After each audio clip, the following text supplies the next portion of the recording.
Hello বন্ধুরা, এই মিষ্টি একবার বাড়িতে বানিয়ে খেলে আপনার বাজার থেকে মিষ্টি কেনার কথা ভুলেই যাবেন। এটা হচ্ছে ডায়লগ, ইউটিউবে সবাই এই ডায়লগটা দেয়, সব জায়গায় দেয়। তো তাদেরকে বলতে চাই, মানুষ যে তাদের বিশ্বাস করে এই রেসিপিটা তৈরি করে, তারপরে যদি কাছে পাইতো না, তাদের যে কি করতো।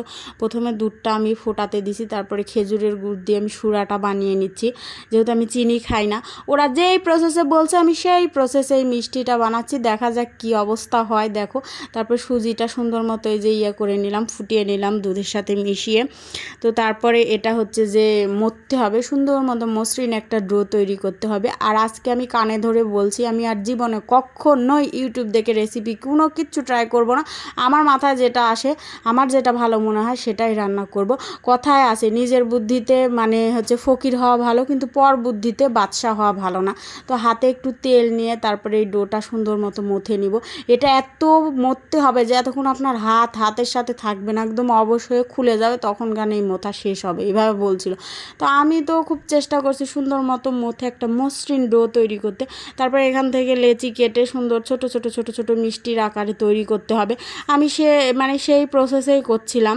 তো অনেক বড় বড় চ্যানেল আছে, পেজ আছে, তো বলে এইভাবে করবেন এইভাবে করবেন। আমি অনেকবার ট্রাই করছি, তো সবারটাই পচা হয় খেতে, একটুও ভালো হয় না। এমন আজে বাজে ভাইরাল হওয়ার জন্য কি কি দেয়, তো খাওয়া যায় না। সেটা কেন? ওরা হচ্ছে যে ভিডিও করে রান্না করে খেয়ে দেয়, তারপরে তো ভয়েস দেয়। ভয়েসেও তো বলতে পারে যে আমরা রান্না করছিলাম, নতুন একটা রেসিপি ট্রাই করছিলাম, কিন্তু রান্না করার পর এটা খেতে ভালো হয়নি, বাজে হয়েছে, আপনারা বানাবেন না। নাতে বলে সেই মজা হয়েছে, সেই মজা হয়েছে খেতে। তো মিথ্যা কথা বলে কী লাভ? এই যে আমি বানাচ্ছিলাম সুন্দর করে, যে লেচি কেটে নিচ্ছিলাম, তারপরে গোল গোল করে মিষ্টির আকার দিচ্ছিলাম। তো ওখানে বলছিল যে গোল আর লম্বা করছিল, তো আমি শুধু গোল গোল করছি। তো তারপরে এই সুরাটা আমি চুলার উপরে রাখছি ফুটতে দেওয়ার জন্য। তো আমি সবাইকে বলবো, আমি বানাইছি, আপনারা কেউ বানাবেন না। এটা খেতে একদমই বাজে হয়েছিল, আর এই মিষ্টির ভিতর রস কস কিচ্ছু ঢুকে নাই। বলছিল একদম দোকানের মিষ্টির মতো, দোকান থেকে মিষ্টি কিনা ভুলে যাবেন।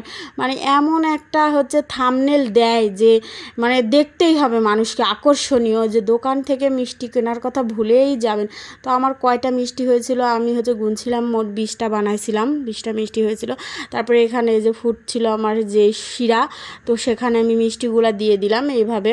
তো তারপরে বলছিল যে 20 মিনিটের মতো জাল করতে হবে, তখন ওগুলা মিষ্টিগুলো ফুলে একদম ডাবল হয়ে যাবে। তারপরে আধ ঘন্টার মতো ঢেকে রাখতে হবে। আমি সব প্রসেসই একদম ফলো করে করছিলাম। এই দেখো, আমি 20 মিনিটের মতো জাল করেছিলাম, যখন টকবক করে ফুটে উঠছিল, আসলে সত্যি মিষ্টিটা বড় হয়ে গেছিলো, ডাবল হয়ে গেছিলো। আমি ভাবছিলাম খুবই মজা হবে খেতে। তারপরে ঢেকে দিয়েছিলাম 20 মিনিট, বড় হয়ে গেছে অনেকটাই। তো 20 মিনিট পর খোলা পর দেখি একটা কেটে, আর ভিতরে কিচ্ছু যায়নি। ভিতরে যা আছে তাই, কোনো মিষ্টি যায়নি ভিতরে। তারপরে কি করছি, ওই মানে গোল্লাগুলো তুলছি, তোলার পর তেলে আবার ভাজতে গেছি। দেখো, ভাজতে গেছি, কড়াইয়ে সব খেয়ে নিচ্ছে, এই অবস্থা।